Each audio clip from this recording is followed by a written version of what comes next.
January 12, 2026. Day 12 of my YouTube journey and tracking my progress. Kung i-rate ko yung productivity ko today, siguro mga 8 out of 10 kasi latang-lata ako. Sobrang drop ng energy levels ko. Ang aga kasi ng pasok. And ayoko talaga gumigising ng maaga. Kasi parang hindi pa kompleto yung tulog ko. Kaya ayoko na pumasok talaga. Pero kailangan pa rin pumasok. Siyempre kailangan pumasok. Hindi wala tayong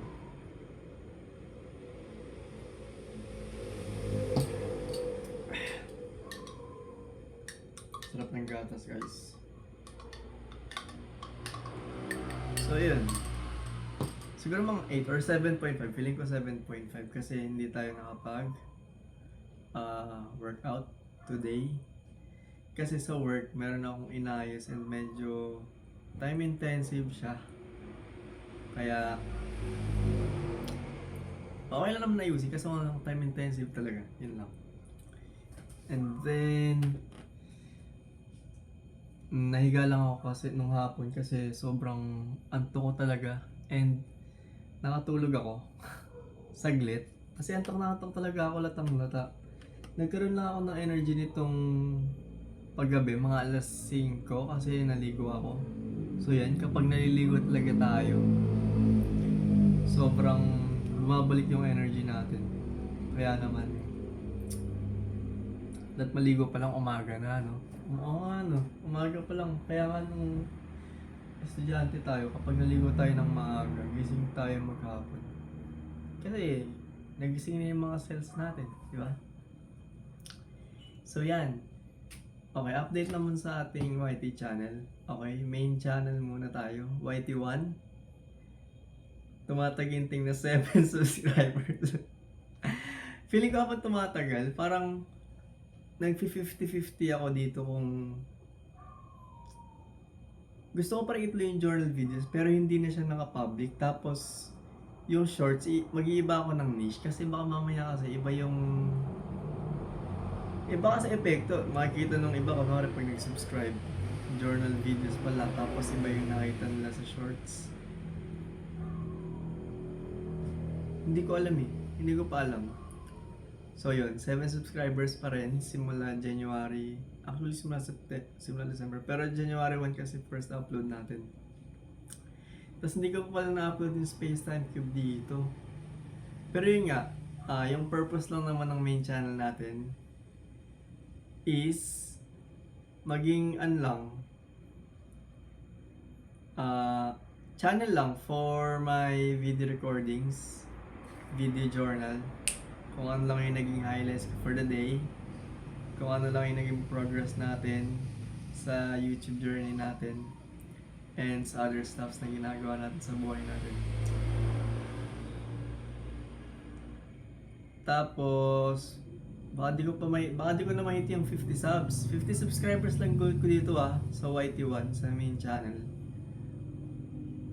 Only because gusto ko lang talagang mag-live. Gusto ko mag-live sa mobile, yun lang. Ayoko sa desktop. Kasi una, wala akong webcam. Pangalawa, hassle. Ayoko. Bibili pa akong webcam. Pwede naman, may budget ba ako? Wag na. Walang ROI dito eh. Gusto ko pag may bibili na asset. Liability na yun. Pag may bibili na bagay, may kapalit na pang-ikot. Walang pang-ikot yun eh. Sa ngayon wala pa. Pero maybe soon. Pero yan, sa ngayon, ganito muna, upload muna tayo. Okay. So yan, since yun nga, video journal lang naman siya. Hindi natin i-expect na magkakaroon tayo ng mga subscribers dito and such.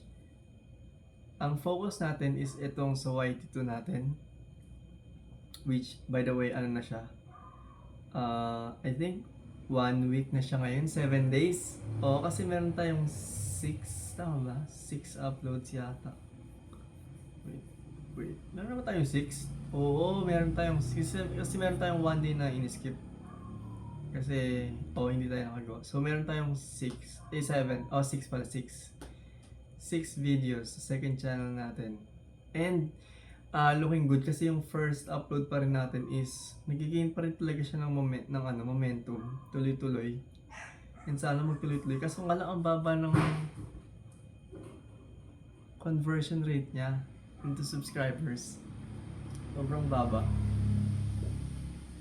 Pero meron na ako ngayong 71.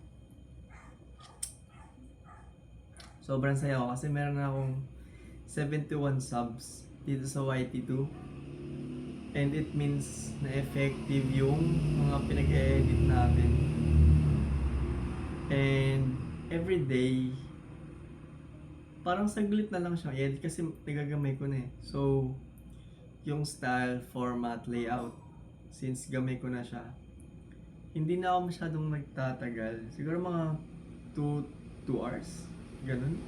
2 hours na focus. Nadidistract ako kapag hawak ko na cellphone, nakita ko. Tapos mag-TikTok ka. Magugulat ka, 15 minutes ka na palang nag-i-scroll. So yun, hindi maganda yun. Kaya naman,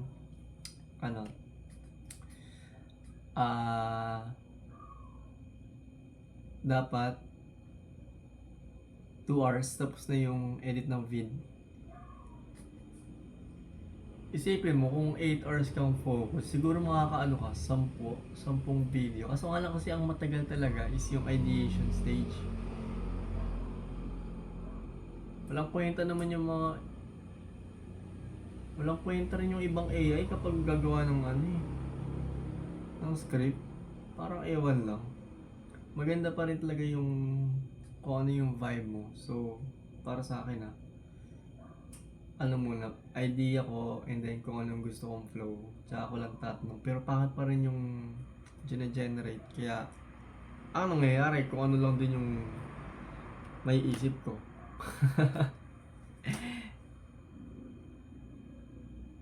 Tapos ayun, meron na tayong 71 subs. Thank you sa 71 subscribers all around the globe. Sana ma-reach talaga natin dito yung 1K subs. Kasi once na ma-reach natin yung 1K subs, and also 10M views, I'm confident na ma-reach natin yung 10M views. Maybe, siguro, kaya ba natin yun ng 1 month? Kasi hindi kaya ng 1 week. Sana kayanin. Gagawin pa rin natin yung best natin. And I'll be uploading consistently. Siguro, try natin mag-scale up. Instead of 1, try natin na 2 ang i-upload natin per day. Kaya ba yun? Kaya ko ba yun? Hindi ko alam. Pero, itatry natin. Okay? And then, for the YT3, ay 11 na. Gusto ko sana mag-edit ngayon sa YT3 kasi may nakita akong video and nakakuha ko ng idea. So, gusto ko ngayong i-test out siya. Hanggat fresh pa sa isip ko. Kaso nga lang 11 na. That's why i-clear lang natin to. 9 minutes na tayo. So yun lang. So, first day ng YT3 natin is yesterday, pero creation stage lang naman siya. January 11. Yung YT2 natin, start tayo mag-upload in January 6. Then, itong main, start tayo January 1, uploading ng videos. So far, nakaka 12 days na tayo. Managing 1 to 3 channels na wala pa masyadong ganap, pero unti-unti yan. Mag-print na lang tayo pagka hopeful ako, and I'm always optimistic na Kasi hindi talaga ako titigil hanggat hindi ko na-reach yung goal.